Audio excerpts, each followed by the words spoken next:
వాయించేది నువ్వు, తన్నులు తినేది నేనా? అసలు నీకోసం నేనెందుకు తన్నులు తినాలి? అసలు నువ్వు చెట్టెక్కపోతే బొట్టు చుట్టూ 14 ఇంజక్షన్లు పొడిపించుకున్నావండి. మనిషి పుట్టిన తర్వాత కొంచెమైనా కృతజ్ఞత ఉండాలిరా. కృతజ్ఞత ఉండాల్సింది నాకు కాదు, నీకు. అసలు ఈ ప్రేమ కారకుడు నువ్వు. మేమిద్దరం ఒకటే వరకు నువ్వు కష్టాలు పడాల్సిందే. ఒకవేళ నేను పోతే పెళ్ళయ్యాక నీ సమాధి దగ్గర ఒక పుష్పగుచ్చం పెడతా. ఇంత స్కీములో ఉన్నావా నాయన? అసలు ఈ జన్మకు నీకు పెళ్లి కాదురా. చెప్పిస్తున్నావా? చెప్పించడం కాదురా, ఏ ఆడదాని కాలు గడపలో పడనివ్వరని మీ నాన్న శపథం చేశాడుగా.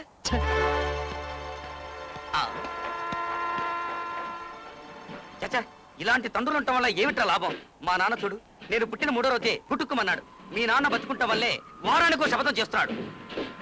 అసలు ఒరేయ్, నువ్వు ఆ పిల్లను పెళ్లి చేసుకోవాలంటే ఒకే ఒక్క మార్గం ఉంది. ముందు మీ అన్నయ్యల పెళ్లిళ్ళు జరగాలి. నువ్వు ఏం చేసైనా సరే మీ అన్నయ్యల మనసు మార్చి వాళ్ళు పెళ్లిళ్ళు చేసుకునేలా ఒప్పించు. వాళ్లలో ఒక్కరైనా నీ వైపు మొగ్గేలా చూడు. మిగతా సంగతి నేను చూసుకుంటాను. నీ గుండెల్లో రాసుకున్న నిప్పు వాళ్ళ గుండెల్లో రాసుకునేలా చేస్తా.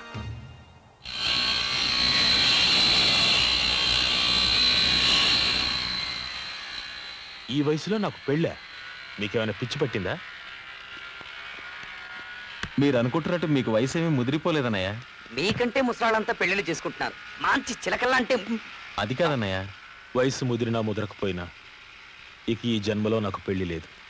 ఒకసారి పెళ్లిపీటల మీద నా పెళ్లి ఆగిపోయినందుకు నేను ఈరోజు బాధపడటం లేదు. కానీ ఆ పెళ్లిలో జరిగిన సంఘటన మర్చిపోలేకపోతున్నాను.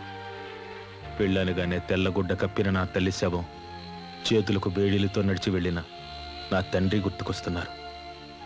అవన్నీ మర్చిపోయి మళ్ళీ పెళ్లి చేసుకున్నా. నీ మనసు బాధ పెట్టాలని కాదన్నయ్య. వీడు పెళ్లి చేసుకోవాలి అంతకంటే కాదండి. మన వంశం నిలబడాలని. వంశం నిలబెట్టాలని నేను పెళ్లి చేసుకోవాలా? నువ్వు చెప్పడానికి? అది కాదు సార్. నెలలో 5 రోజులు ఆంజనేయ స్వామి గుడికి వెళ్ళి ప్రదక్షిణాలు చేసేది ఎందుకురా? ఆడదేనే పదార్థం నా మనసులో జరపడకుండా కటాక్షించమని. అలాంటి కోటక బ్రహ్మచారిని నన్ను పెళ్లి చేసుకోమంటావా? వద్దండి, వదిలేయండి, వద్దండి, వదిలేయండి. క్లోజ్ ఫ్రెండ్ అండి. ఫ్రెండా కింద? నిజంగా నువ్వు వాడి ఫ్రెండ్ అయితే వాడిని ఇక్కడి నుంచి బయటికి తీసుకెళ్ళు, లేకపోతే నాకు కోపం వస్తుంది. ఆంజనేయ, నా కంట్రోల్ చేసుకునే శక్తి ప్రసాదించు స్వామి.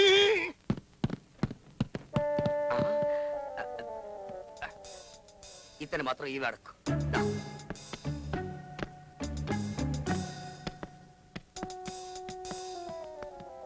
ఆగండ్రా.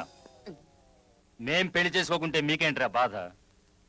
10 సంవత్సరాల క్రితం నాకు పెళ్లి సంబంధం వస్తే నాన్నగారు ఏమన్నారో తెలుసా? పెద్దవాడిగా అక్కర్లేని పెళ్లి నీకెందుకు రా అని. నేను ఆ రోజే నిర్ణయించుకున్నాను, ఇక ఈ జన్మలో నాకు పెళ్ళొద్దని. అది కాదు సార్. అసలు